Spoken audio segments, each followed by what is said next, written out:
parade. And Treasa, what was your thoughts about the parade this year? It was a cold day, but a sunny, but really a wonderful day. Yes, it was a wonderful day for the Irish. A wonderful day as always. It was cold certainly, but a wonderful, wonderful day. And how did you get involved with the New York St. Patrick's Day parade? You are very knowledgeable of it. What was your first parade? Oh my goodness, I think it must be over 26 years ago. I'm not really sure on that.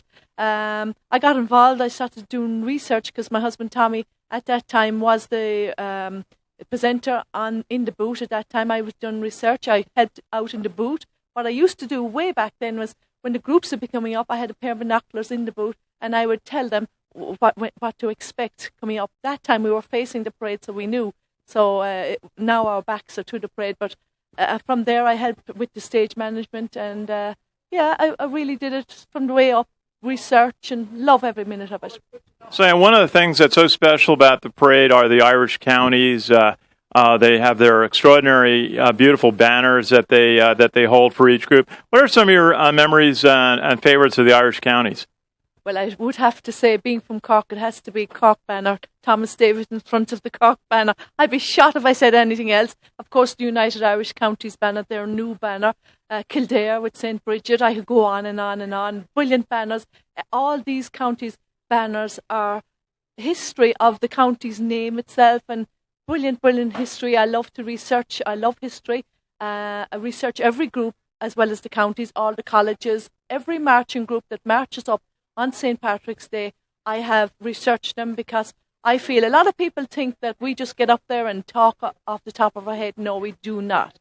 I research everything because I'm a person probably very, very exact, must know my facts, and the main thing is to have correct facts. Every year I have to do the research. It takes me a whole year because as doing it now for 26 years, I think, every year the groups have changed. People have gone to heaven, people have changed, graduated from colleges. So you need to do research every year to be accurate.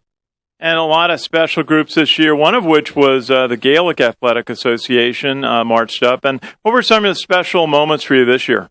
Well, the Gaelic Athletic Association, I would have to say, was my number one. Was my one of the groups because they were celebrating their 100th anniversary this year.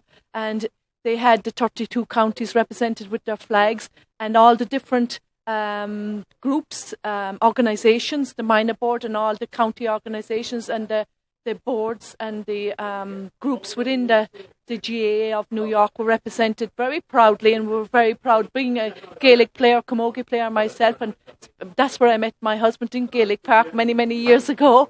It's very dear to my heart. I was PRO for the Celtics for many years. I was president of the Young Ireland's Camogie Club for many years, so Gaelic Athletic Association is very dear to my heart, and in September I do the All Irelands for Fordham University, so the GAA is very dear to my heart, and of course Cork, very dear to my heart, and Jack Ahern, the Grand Marshal, I would have to say was mine really number one because Jack traces his roots to Cork, and being that he was Cork led him, he led Cork up, and Cork were in there because of Jack. It was just a wonderful, wonderful parade. All the counties, all the organisations, all the colleges, Manhattan College, all the colleges, and Fordham University. What can I say? I could go on all day. I know, and you are such a good historian and so knowledgeable about all the groups participating in the New York St. Patrick's Day Parade. Why is the parade so special to so many people? It is very, very special. If you go back to the history of New York, Irish did build a lot of New York, and everyone wants to be Irish on St. Patrick's Day. Just brilliant. And Treasa Smyth, thank you for all you do to support the parade. You're such a great spokesperson on the broadcast of the parade on March 17th, and I guess we can't wait for next year. Yes, working on it already, and hopefully they'll give me the opportunity to do it again. I love reaching out to my audience, and if anyone ever has anything to say or want to reach me, they can reach me at treasa@irelandcallsradioshow.com. That's what I do in my spare time. I have a radio show called Ireland Calls, and I do that, and I am a nurse, and I love it. Anyone wants to reach out to me with any special story they would like us to talk about. Like this past year, we spoke about the O'Driscoll family from Cork.